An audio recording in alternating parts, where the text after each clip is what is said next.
Welcome to Backstories. Luther Vandross. Who can I turn to for love?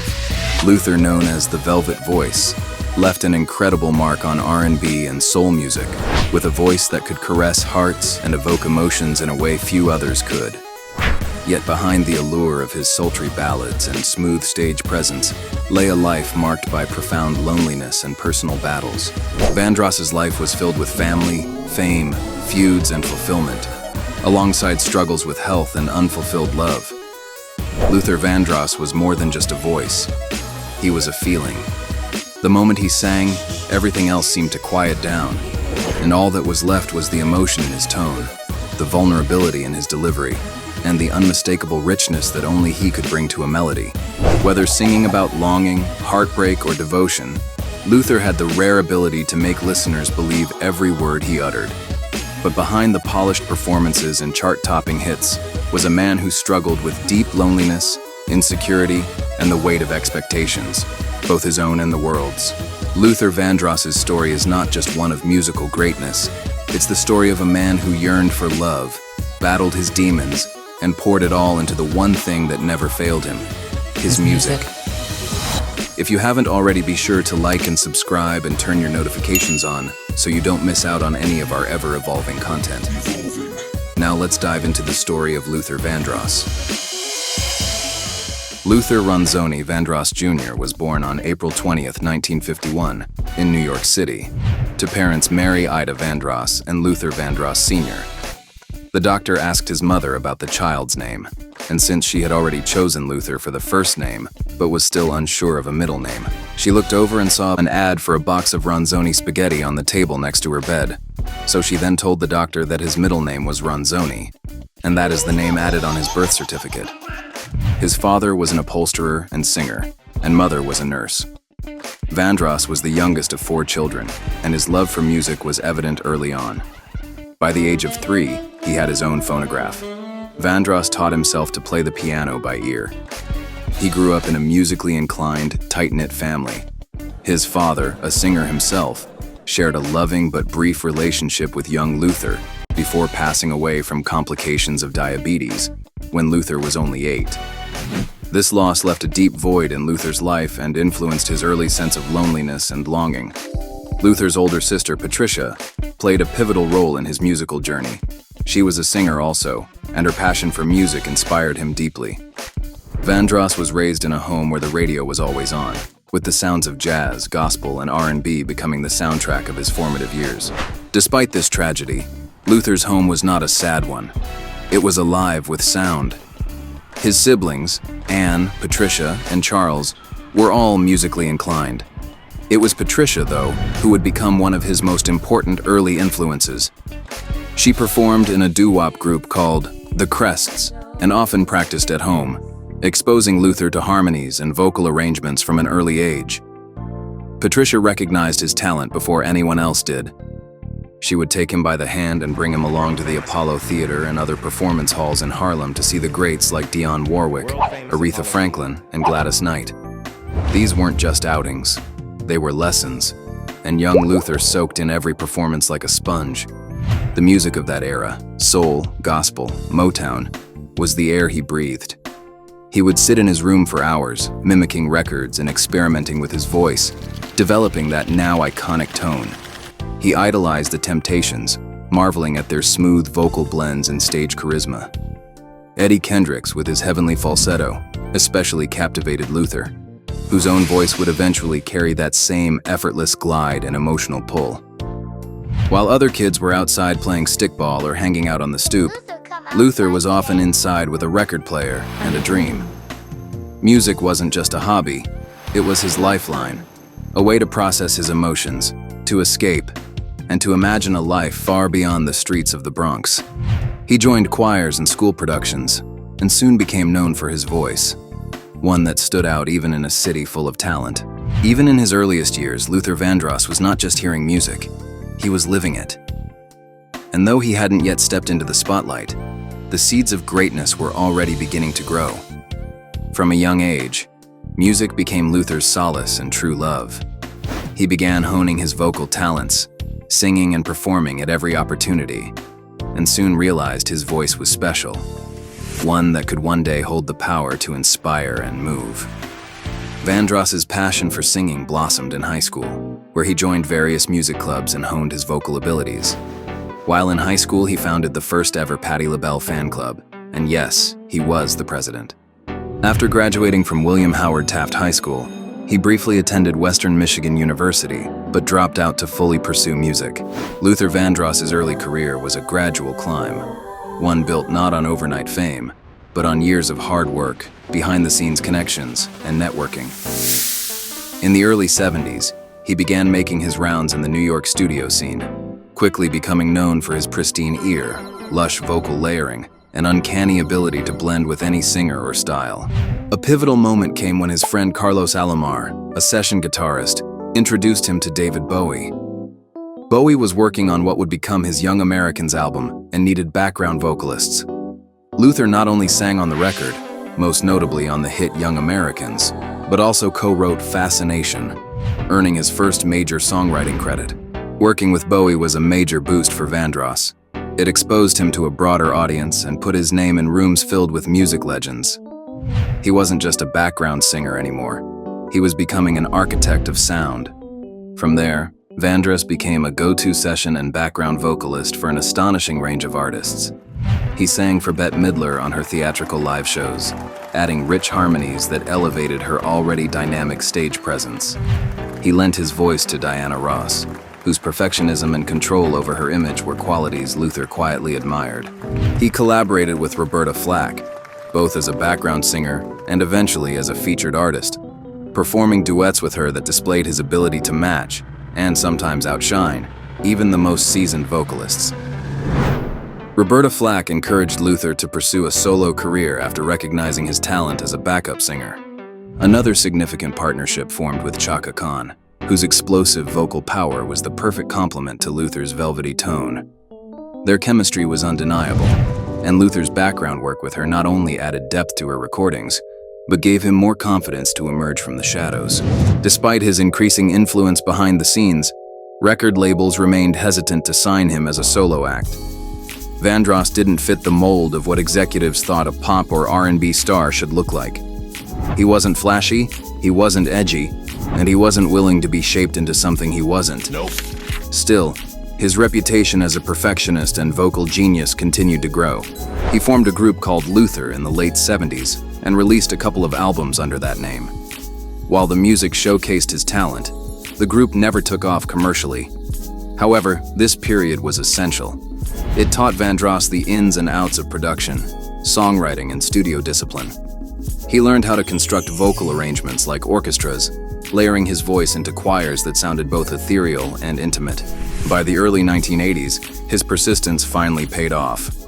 With his demo of Never Too Much, a track he wrote, arranged, and produced himself, Luther landed a solo deal with Epic Records. The song became an instant classic and catapulted him into mainstream success. At last, he stepped out of the background and into the spotlight, not as a supporting voice, but as a leading man in R&B. And yet, even as the world began to recognize his greatness, Luther never let go of those early connections. He remained loyal to the background singers who once stood beside him, often hiring them for his own records and tours. He didn't forget where he came from, or who helped him get there. In the early 1980s, Luther embarked on his solo career. His silky voice, unique phrasing, and ability to convey deep emotion quickly garnered fans. However, fame came with its challenges, especially in his relationships with industry moguls.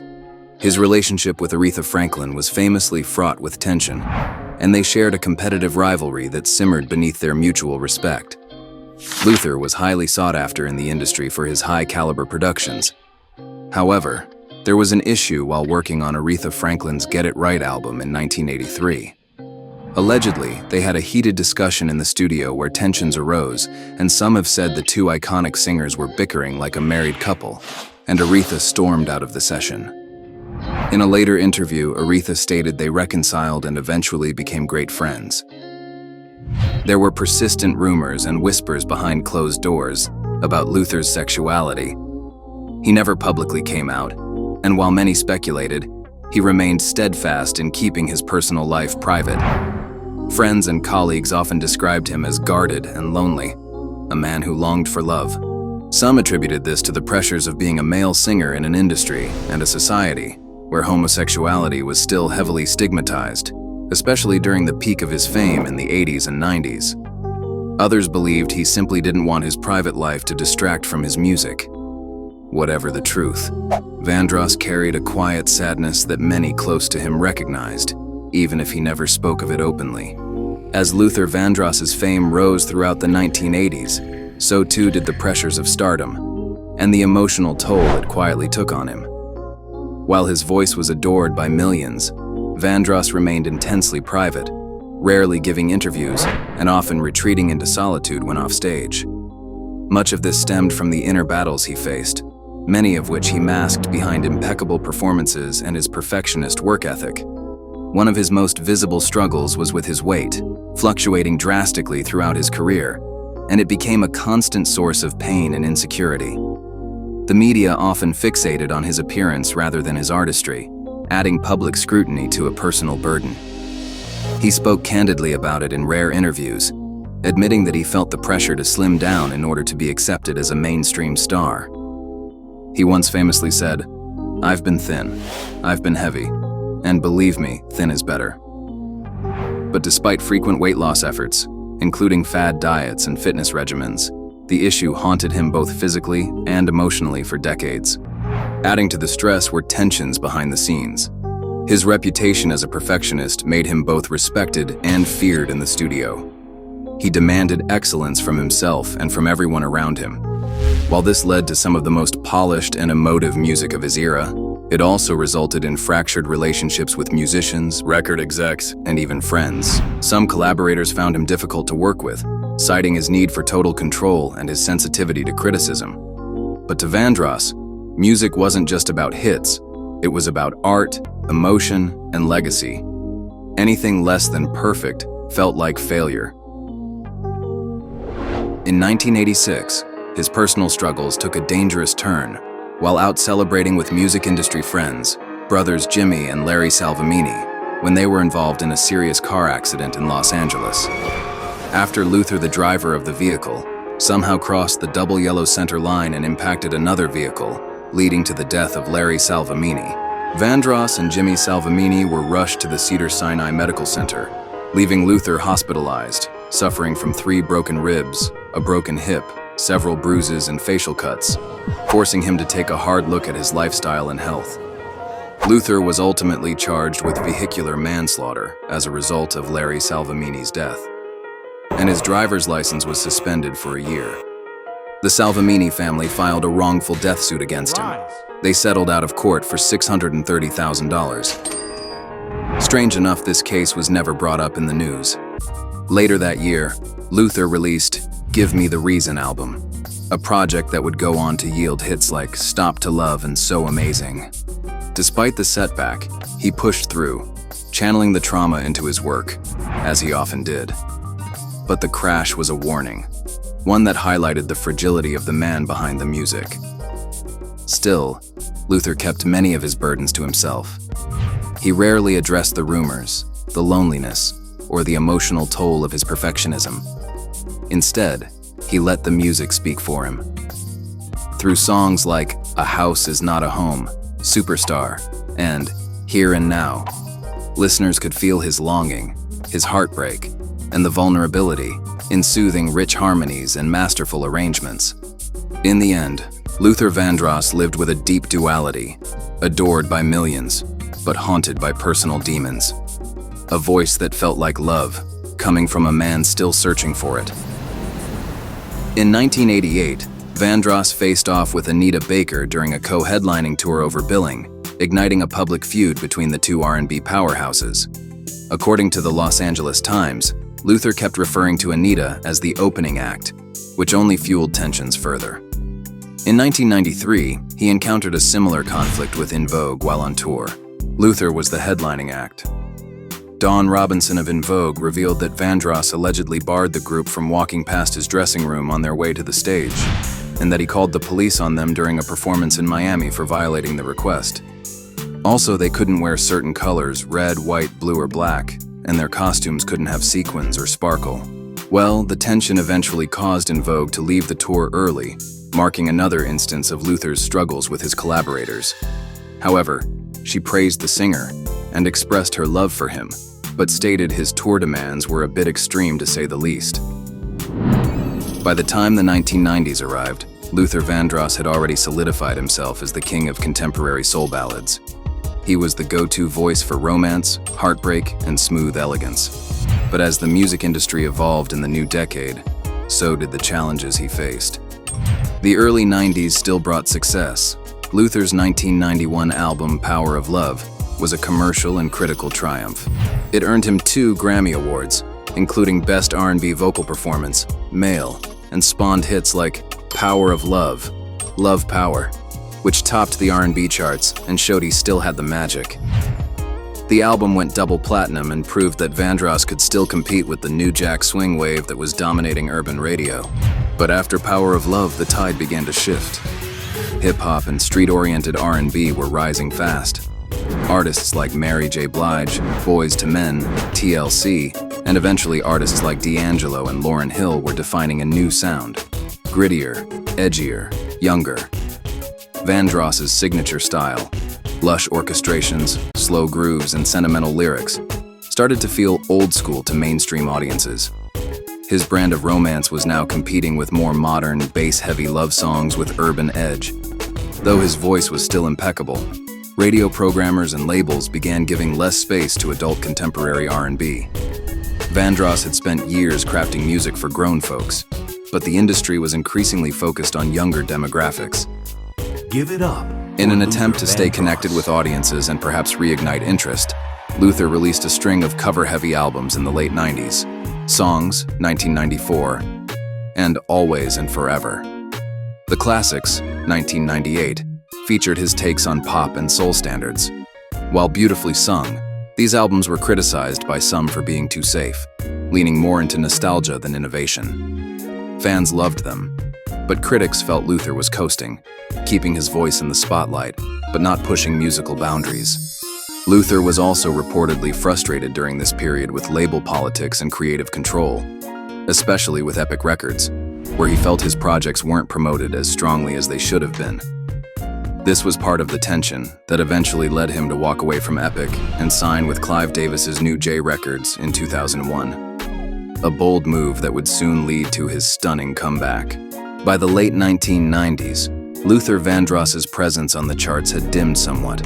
Not because his voice had lost its magic, but because the music industry had shifted. The rise of hip-hop, neo-soul, and younger R&B stars made it harder for legacy artists to get airplay. Luther was still revered, still selling out shows, but the hits weren't flowing like they once had. On top of that, years of health challenges, personal loss, and the emotional weight of his private life had begun to take a toll. But Luther wasn't done. Vandross staged a remarkable comeback in 2001. He signed with Clive Davis's J Records, which was making waves with artists like Alicia Keys and Angie Stone. The result was the self-titled album, Luther Vandross. The album was well received and reminded fans of his ability to adapt and excel in a rapidly changing music industry. As he finished Dance with My Father, Luther reflected on his life. He had already spent over 2 decades at the pinnacle of modern soul. But with this release, he didn't just prove he was still relevant. He wanted to remind the world that he was one of the greatest vocalists of all time. Then, in 2003, tragedy struck. Just as he was preparing to promote his next project, Dance with My Father, Luther suffered a massive stroke on April 16, 2003. He was found unconscious in his Manhattan home and rushed to the hospital, where he remained in a coma for nearly 2 months. The world held its breath. Miraculously, Dance with My Father was released that same year, and the title track, co-written with Richard Marx, became an instant classic. A deeply personal ballad reflecting on the loss of his father, the song resonated with listeners of all backgrounds. It was Luther at his most exposed and soulful. The album debuted at #1 on the Billboard 200, a career first for him, and went on to win 4 Grammy Awards, including Song of the Year for the title track. Though Luther was unable to fully enjoy the moment, his recovery was slow and incomplete. The outpouring of love from fans and fellow artists was overwhelming. The industry paid tribute not only to his musical legacy, but to the man who had inspired generations through his grace, dignity, and tireless pursuit of beauty in music. His comeback wasn't just commercial, it was spiritual.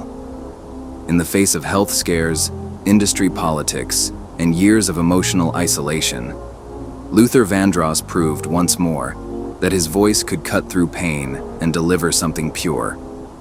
He had, in a very real way, danced with his father and with all of us one last time. After suffering a severe stroke in April 2003, Luther would never fully recover, having to undergo extensive rehabilitation to regain his ability to walk.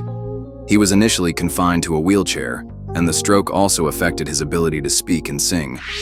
He made significant progress, including regaining the ability to walk and even singing again, as reported by friends and family. Luckily, his legacy was already cemented. Luther Vandross passed away on July 1, 2005, at the age of 54. The official cause of death was a heart attack, though it was widely understood that complications from his stroke and ongoing health issues contributed. His death marked the end of an era for R&B music, leaving behind a catalog of timeless love songs and ballads that spoke to generations. His voice remains a pillar of R&B, his influence echoed in the works of artists who came after him. Today, he is remembered not only for his musical contributions, but for his enduring, soulful spirit, a testament to both the beauty and loneliness of his life's journey. Luther Vandross's influence on music is immeasurable. Known as the Velvet Voice, he remains a cornerstone of R&B and soul. His music continues to inspire generations of artists, and his songs are mainstays at weddings, family gatherings, and celebrations of love. In 2006, Vandross was posthumously awarded a star on the Hollywood Walk of Fame. His contributions to music are celebrated through tribute concerts, documentaries, and fan dedications. Luther Vandross's artistry endures, reminding the world of the power of music to connect, heal, and uplift. Vandross's timeless artistry not only bridged cultural divides, but also set a standard for excellence in R&B music, ensuring his influence will echo through generations to come. Thank you for watching the story of Luther Vandross. Hope you enjoyed it as much as we did bringing it to you. Let us know who you'd like to see next at Backstories 365.